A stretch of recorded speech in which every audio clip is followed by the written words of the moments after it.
കഴിഞ്ഞ ക്ലാസ്സുകളിൽ നമ്മൾ പഠിച്ചത് പ്രകൃതി താളത്തെ കുറിച്ച് പഠിച്ചു, മനുഷ്യ പ്രകൃതി താളത്തെ കുറിച്ച് പഠിച്ചു, സമയമാണ് താളത്തിന്റെ അടിസ്ഥാനം പഠിച്ചു. സമയം തുല്യമായിട്ട് പിരിയുന്നതിനെ നമ്മൾ അറിയിക്കുന്നതാണ് എന്ത് ആംഗ്യം അല്ലെങ്കിൽ ക്രിയ എന്ന് മനസ്സിലാക്കി. താളം എന്ന് പറയുന്നത് ഒരു ശരീരവും അതിന് കുറെ അംഗങ്ങളും ഉണ്ടെന്ന് മനസ്സിലാക്കി. ഇല്ലയോ? ശരീരം, കയ്യിൽ, കാലം പോലുള്ള പോലെ ഇല്ലേ? ഇതെല്ലാം മനസ്സിലാക്കി. ഇന്ന് നമുക്ക് ഒരു മനുഷ്യ നിർമ്മിത താളമായിട്ടുള്ള ഏകതാളത്തെ പരിചയപ്പെടും. അപ്പോ താളത്തെ കുറിച്ച് നമ്മൾ പറയുമ്പോൾ വാദ്യങ്ങളെ കുറിച്ച് നമ്മൾ മനസ്സിലാക്കി. വാദ്യങ്ങളെ നമുക്ക് എത്രയായിട്ട് തരംതിരിക്കാമെന്നല്ലോ അറിയാമോ? വാദ്യങ്ങളെ രണ്ടായിട്ട്, ഇല്ലയോ?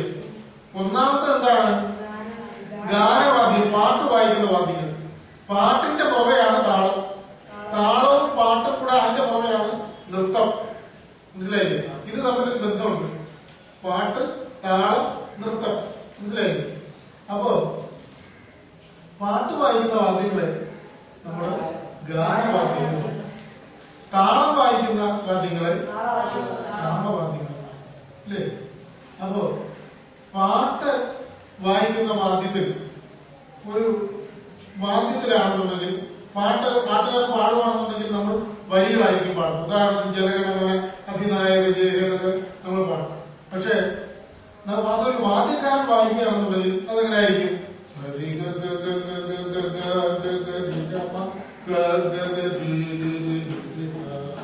അങ്ങനെയായിരിക്കും വായിക്കുന്നത്, അല്ലേ?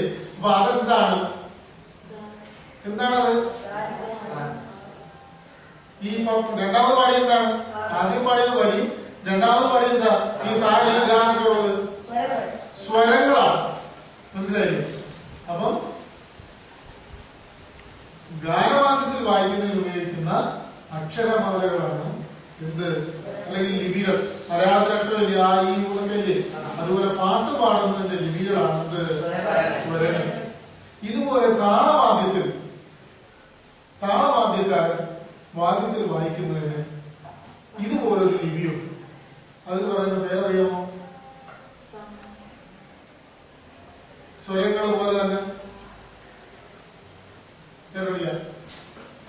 അതിന് പറയുന്ന പേരാണ് ചൊല്ലുകൾ. എന്താണ്? ചൊല്ലുകൾ. മനസ്സിലായില്ലേ? അപ്പം ഗാനവാദ്യത്തിൽ വായിക്കുന്നത് സ്വരവും താളവാദ്യത്തിൽ വായിക്കുന്നത് ചൊല്ലുകളുമാണ്.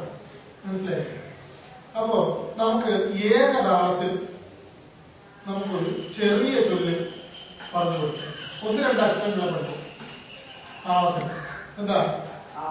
അപ്പൊ നമ്മൾ എപ്പോ ഉപയോഗിക്കുന്നത് ത, തി, ദം, ന, ഇത്രയും സംഗതി. അപ്പൊ നമുക്ക് ഇതൊന്ന് താളത്തിൽ പറഞ്ഞു കൊടുക്കും. അപ്പൊ ഏകതാളത്തിന് 4 അംഗങ്ങളാണ് കൊടുക്കുന്നത്. അപ്പോ ഒന്നാമത്തെ അംഗം കാണിക്കുന്നത് ഒരടി കൊണ്ടാണ്. രണ്ടാമത്തെ അംഗം ചെറുവിരൽ മടക്കിക്കൊണ്ടാണ് കാണിക്കുന്നത്. മൂന്നാമത്തത് രണ്ടാമത്തത്, നാലാമത്തത് മൂന്നാമത്തത്. മനസ്സിലായി? അപ്പോ 1, 2, 3, 4. 1, 2, 3, 4. 1, 2, 3, 4. മനസ്സിലായോ? ഇതാണ് ഏകത. മനസ്സിലായല്ലോ? അപ്പൊ ഇതേ ക്രമത്തിൽ നമുക്ക് എന്ത് ചെയ്യാം? ഈ ചൊല്ലിനെ ഒന്ന് പറഞ്ഞു കൊടുക്കാം. ഏതാണ് ചൊല്ല്? ത, തി, ദം, ന. അപ്പോ ഒരു വാദ്യത്തിൽ മൃദംഗത്തിന്റെ ചൊല്ലാണ് നമ്മൾ പറഞ്ഞു ശീലിക്കുന്നത്.